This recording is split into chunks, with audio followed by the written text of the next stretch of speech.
अहम खबर आपको दें, कराची के इलाके औरंगी टाउन में जाती झगड़े पर 2 ग्रुपों के दरमियान फायरिंग में 2 अफराद जाँ बहक और 3 जख्मी हो गए हैं। मजीद जानते हैं डॉन न्यूज के नुमाइंदे इमरान हफीज से। जी इमरान, बताइएगा क्या तफसीलात हैं आपके पास।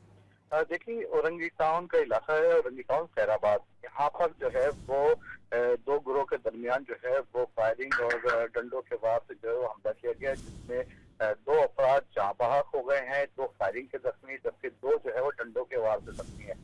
मजबूर जो जख्मियों की तादाद है वो 4 है।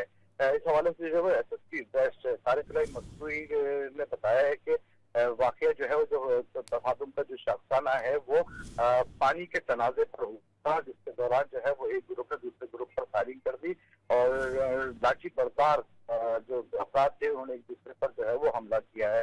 पुलिस मौके पर पहुंच गई है, जख्मियों को और जहां अफराद की लाशों को जो है काबिज अस्पताल में मुंतकिल कर दिया गया है। पुलिस इस हवाले से जो है जो फायरिंग में मुलविस मुल्जमान की गिरफ्तारी के लिए वहां पर जो है मुशाहिदीन से मदद हासिल कर रही है।